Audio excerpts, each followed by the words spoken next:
first game back. A bit of a thriller. What was like out there right at the end? I was a bit nervous coming into today's game, to be honest. I think knowing how good South Africa are, and obviously anything can happen in T20, I was a little bit on edge, but I think that's a good thing. I think at times I have got a little bit of that in me. It's more times than not, it's a good game, and I've done reasonably well. But yeah, what a game of cricket! Anytime it comes down to the last balls, it's good to be on the winning side. But it's great. It's a great spectacle for everyone that turned out to the ground today, and also on TV. What was the chat there between you and Mitch in that last day?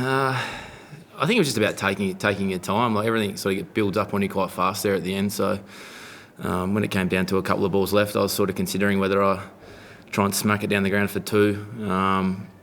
And if I don't get a 2, we get a 1, and then it goes to the last ball and we try and take it to a super over, or whether I try and hit it for 6. And I tried to hit it for 6. I just got none of it. He bowled quite a nice last over there. I think to defend 11 is tough work when the momentum was obviously with us. So yeah, at the end I just said to Mitch, just whatever you do last ball, keep it on the carpet.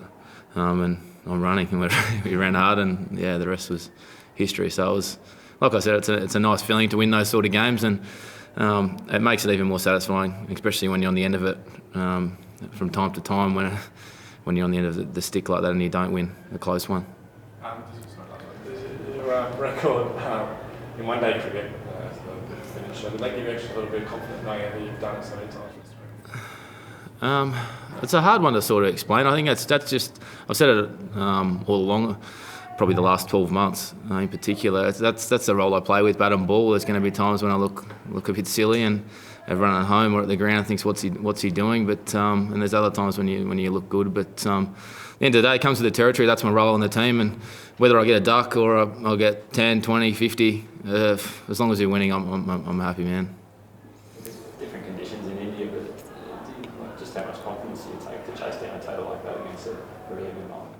Yeah, it definitely gives you confidence. At the same time, or two things: you don't want to look too far ahead with the World Cup. We're in the current series, and now obviously levelled it, and we needed to level it. Otherwise, the last one would have been obviously quite a flat feeling. So at the moment, our priority is to give this series a real crack, and obviously now we're taking it to the third to win it, and then we'll worry about India. It's hard to not think about it, but I suppose the thing you can't think about, the conditions are completely different over there, and everyone knows that. So we'll just stay in the present, and then we'll cross that bridge when it comes over in India. Good to test the hammering out, put a couple of 2s in that last day.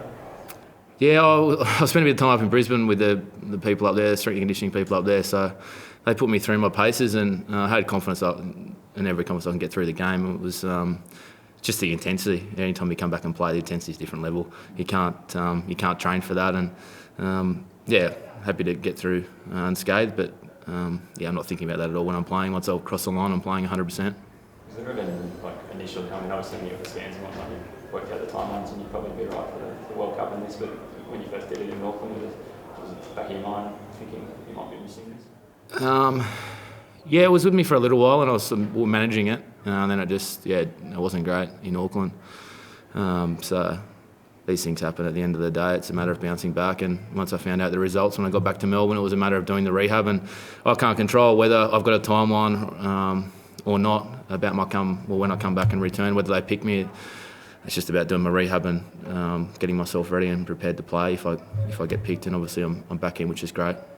Dave was saying before that you were long and off cutter or off spinner today. Is that sort of new part of your repertoire, which seems to have an endless amount of slow balls and variations? Yeah, like I said before, my role at the end, there's so much cricket being played all around the world, whether it's international cricket, domestic T20 tournaments. You come up against the players so often now, so they know what's coming. So for me, I'm just trying a few different things, and there might be days when it comes off. There might be days when they don't come out very nice at all. But yeah, look, it's all part of it. It's a bit of fun, and I'll try and improve in the nets and take my game to a next level, which is what we're all here to try and achieve as a player.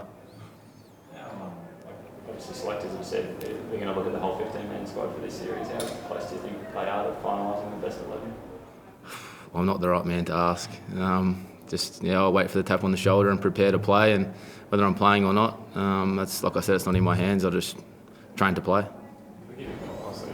So can you ever remember there being so much depth there, I suppose, both the batting order and the bowling options in the squad? Yeah, I think in particular our batting. Obviously our bowlers back home, there's been a fair few injuries, so it's been quite a rough trot. I think obviously the amount of cricket that the boys have been playing, but yeah, with our batting line, we've got so many batters that can bat up the top. It's not the worst problem in the world to have. It's just a matter of finding the right team, and I'm sure the selectors will do that. The team had 5 all-rounders and today 6 all-rounders really. Is that sort of key to being successful in T20 cricket? You have those options and that flexibility.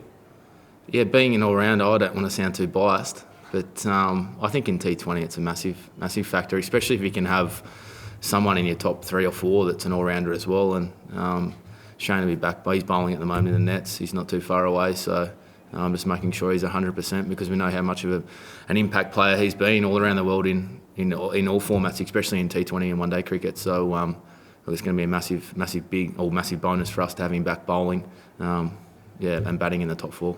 He played heaps in India with the IPL, went for Australia. What's it going to take to win games over there in the World T20? We actually had a meeting the other day about it.